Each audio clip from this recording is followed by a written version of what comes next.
Buenos días.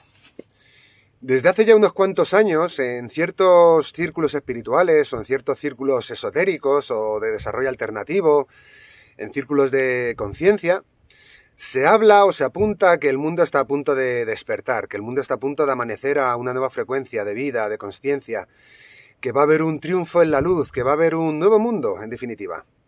Ya en el año 2000, cuando hubo el cambio de milenio, ya se hablaba de estas cosas. En el 2012 también se hablaba, ¿no?, del final de los tiempos. Por fin salíamos de esta larga noche oscura del alma planetaria. En fin, es un tema que está ahí en el run run de fondo. Pasan los años y cada año que llega dice, este año sí, este año es el definitivo. Hay unas configuraciones astrológicas que ahora sí que sí. En fin, llevamos así años o décadas, ¿no? Y la pregunta es esa, la pregunta al final es, ¿habrá un triunfo en la luz? O sea, ¿realmente habrá un amanecer en este mundo? ¿Habrá un salto de dimensión, un salto de conciencia, un cambio de paradigma radical que nos coloque en un nuevo mundo y en una nueva forma de relacionarnos unos con otros? ¿Eso va a llegar? ¿Eso es real? O, por definición, que esta es otra corriente que lo ve de esta manera, por definición, este mundo, esta densidad, esta realidad material de dualidad implica en sí misma esta experiencia que estamos viviendo, ¿no?, de limitación, de opresión, de explotación, de que parece que siempre la oscuridad está aplastando toda expresión de la luz y de la concordia, en fin. Hay como dos tendencias, dos corrientes, una que apunta hacia que el mundo va a despertar, va a amanecer, hay otras que dicen que no, que por definición esto es una matriz de control, la matriz del demiurgo y los arcontes, y de que aquí esto va a ser siempre igual, y la cuestión es, ¿qué pensamos nosotros? ¿Qué sentimos nosotros? ¿Y qué nos dice la tradición espiritual realmente? Cuando nos habla del devenir de este mundo, ¿hacia qué nos señala? Así pues, ¿habrá un triunfo en la luz? Y lo que aquí surge responder es que la luz ya ha triunfado.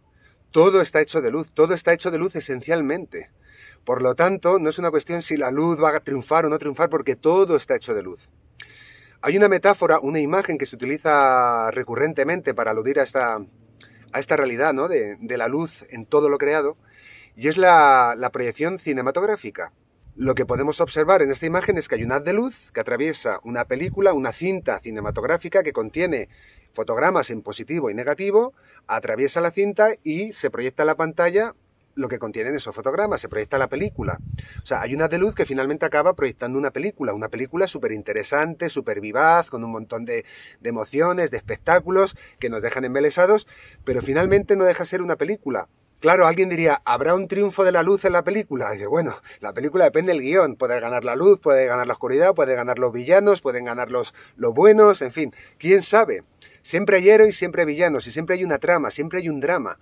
Y esa es la película, pero finalmente, si nos damos cuenta, todo eso está hecho de luz, porque esencialmente todo es una luz que se proyecta a través de la película. Si extrapolamos esta imagen a nuestra propia película como seres humanos en este mundo, lo que podemos advertir es que hay un haz de luz, un rayo de conciencia, un rayo de presencia que atraviesa la película de la mente con sus memorias, sus proyecciones, con todos sus karmas latentes, con positivos y negativos, con polaridades y dualidades, y al atravesar la película de la mente se proyecta en la pantalla del mundo que experimentamos cotidianamente. Al final, todo este mundo que experimentamos es una proyección de la mente que es atravesado por nuestra propia conciencia, por ese rayo del espíritu. Así que la pregunta de si habrá un triunfo en la luz en nuestra película, la película, vamos a decir sí, colectiva y la película individual, diríamos, bueno, pues depende de la trama. Vamos a ver cómo se desenvuelve la trama. Hay héroes, hay villanos, hay fuerzas de la luz, fuerzas de la oscuridad, positivos, negativos.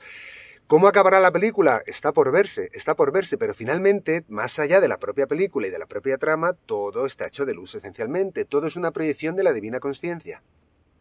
Y dicho lo dicho, ¿qué nos dice la tradición espiritual? ¿Qué nos dicen los sistemas de conocimiento antiguos sobre el devenir de este mundo, sobre la película de este mundo? Lo que nos dice la tradición espiritual es que ni la luz puede triunfar definitiva y totalmente sobre la oscuridad, ni la oscuridad puede triunfar total y definitivamente sobre la luz. En definitiva, yin-yang. Ninguno de los dos aspectos puede anular completamente al otro porque los dos son dos aspectos de lo mismo. Y yo diría que esto es lo importante, comprender que ninguna polaridad va a triunfar completamente sobre la otra, sino que hay un prevalecer de una polaridad sobre la otra. Hay ciclos cósmicos, hay un devenir, y ese prevalecer de una polaridad sobre otra lo que permite es desplegar infinitos escenarios de realidad. ¿Habrá un triunfo en la luz o no lo habrá? Y nuevamente aquí lo que surge responder es ¿quién sabe? ¿Quién sabe lo que está escrito en ese guión cósmico? ¿Quién sabe y en realidad qué más da? ¿Qué más da? porque todo está sucediendo en el seno de la totalidad. Y teniendo todo esto en cuenta, aún así insistiríamos. ¿Qué nos dice la tradición espiritual? ¿Qué nos dicen los sistemas de conocimiento? ¿De cómo va a devenir este mundo? ¿De qué va la trama? ¿Hay algún guión? ¿Hay alguna historia cíclica que nos marca un poquito el rumbo? ¿Que nos marca un poquito de qué va a ir la película? Parece haberla, vamos a explorarla. A modo de síntesis y utilizando también las metáforas y las analogías, que al final es de la mejor manera que podemos comprender un poquito todo este espectáculo del mundo, diríamos que, y como digo, tratando de sintetizar todas las corrientes de conocimiento, todas apuntan a que este universo se mueve en ciclos, es un universo cíclico, hay ciclos cósmicos, hay como estaciones también, vamos a decirlo así, hay primaveras, hay veranos, hay otoños y hay inviernos conscienciales de frecuencia vibratoria. Teniendo en cuenta esta imagen de los ciclos y de las estaciones, también podemos contemplar este devenir cósmico como el despliegue de una onda senoidal. Al final vemos que todo este despliegue de vida y energía se despliega como una onda. Hay un momento de ascenso y descenso, de evolución e involución. Y si observamos esa onda que asciende y desciende atravesando el horizonte galáctico y comprendemos ese ciclo en 24.000 o 25.000 años, porque si aproximadamente una era zodiacal dura 2.200 años y hay 12 eras, diríamos que un ciclo entero abarca 24.000, 25.000 años, que es lo que sería el despliegue de esa onda. Si dividimos 24.000 años en 4 estaciones, nos darían unos 6.000 años. O sea, lo que vamos a comprender en esta imagen es que hay 4 estaciones de 6.000 años y lo que veríamos es que la parte superior de la onda representaría la primavera y el verano, el punto álgido de luz y energía, y la parte que desciende en la parte baja de la onda reflejaría lo que es el otoño y el invierno, donde baja la frecuencia de vida y de consciencia.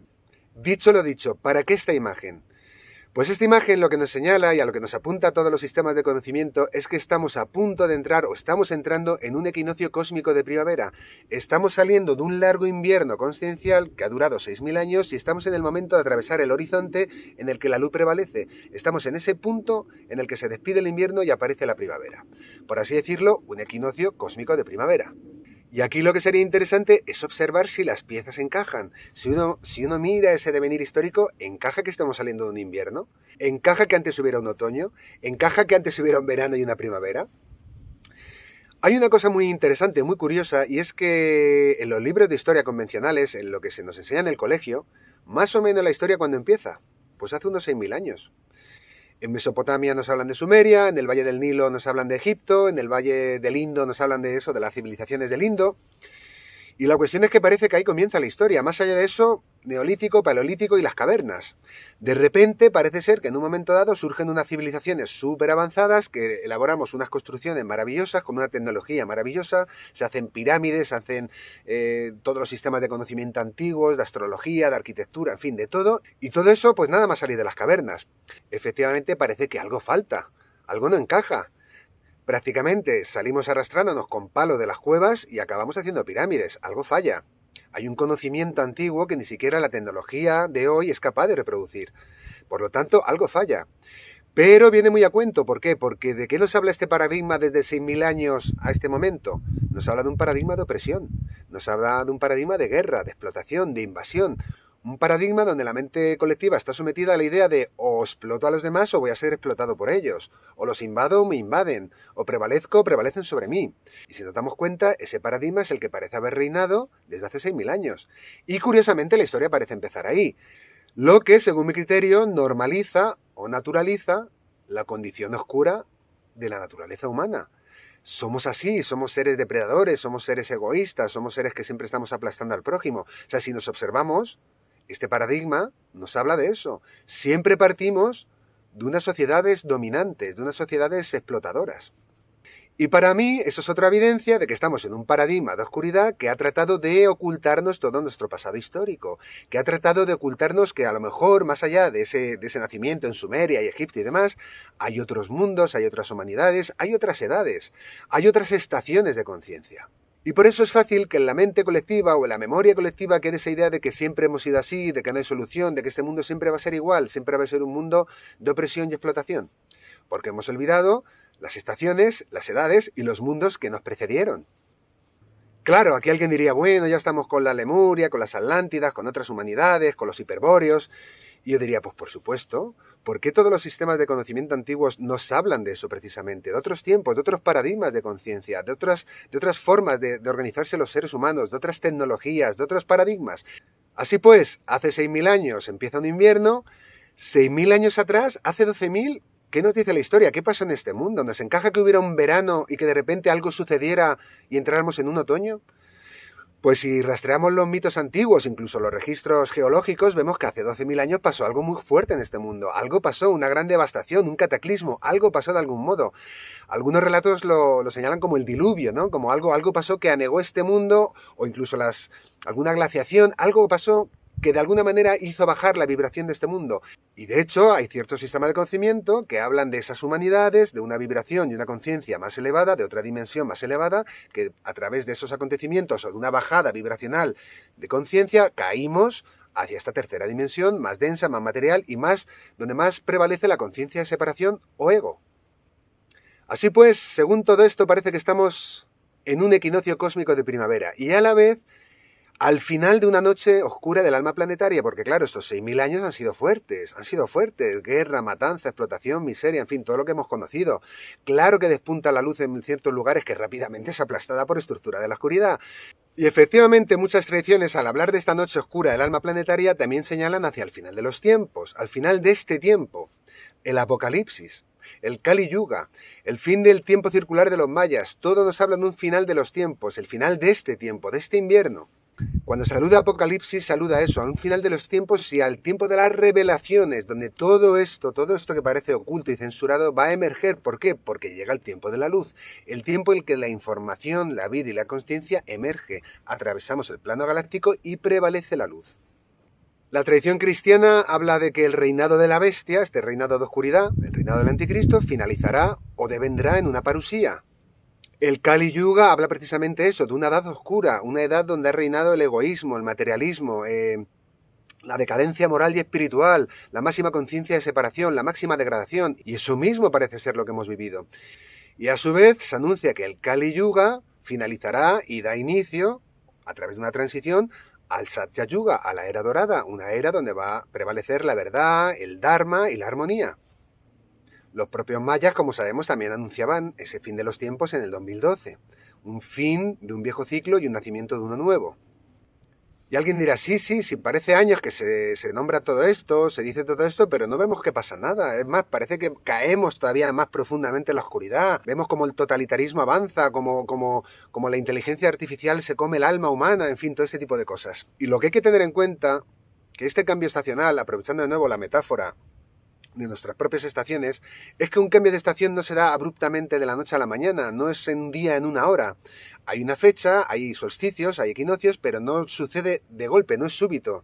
De hecho, lo que podemos ver es que al final del invierno puede haber días primaverales y al inicio de la primavera puede haber días de invierno. ¿Qué significa eso? Que puede haber días o semanas de transición. Pues a escala cósmica esa transición puede ser décadas o siglos, puede ser un siglo, 2 siglos, yo no lo sé, nadie lo sabe, ya lo decía Jesús, no se sabe ni el día ni la hora, pero estamos en ese proceso. Todo parece apuntar que estamos en ese final de un ciclo, de esa noche oscura del alma planetaria, que estamos en un equinoccio cósmico de primavera y que estamos en un momento donde nos va a tocar elegir.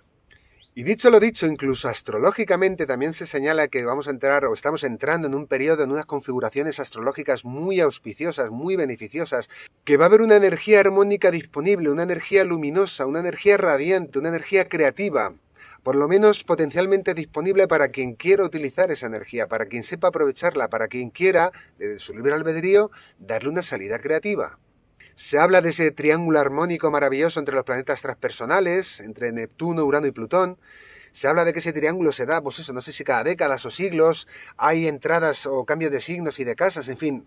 En fin, los que saben sobre astrología señalan a eso, a un momento muy auspicioso, que va a empujar a esta humanidad o va a crear un clima muy propicio para este despertar. Y curiosamente, todas estas configuraciones auspiciosas coinciden con todo lo que decíamos anteriormente de las estaciones, de los ciclos y de la entrada de la primavera. Como que todo encaja, todos los sistemas de conocimiento señalan a este momento. Y por cierto, toda esta energía distópica que reina en nuestros días, toda esta energía o esta especie de locura que reina en la mente colectiva, esta mente de pérdida del sentido, esta especie de transhumanismo que avanza, de élites dominantes, depredadoras, es precisamente la prueba de que estamos en ese momento, es precisamente de que el invierno también muestra su natural resistencia a darle paso a la primavera, que todas las viejas estructuras en la oscuridad que reinaban en esa ordalía invernal, efectivamente ahora tienen que resistirse a ese tránsito por su propia naturaleza, y esa resistencia tan feroz es lo que vemos en el mundo que vivimos, este mundo tan distópico y tan loco. Así que para mí esa es precisamente la prueba.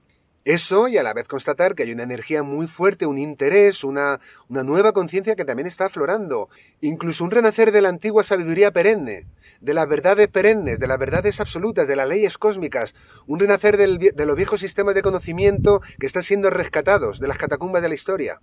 Está habiendo un revival cultural y espiritual. De alguna manera estamos viendo cómo emerge una nueva percepción, una nueva sensibilidad, una nueva intuición, en definitiva una nueva conciencia. Así pues, habrá un triunfo en la luz.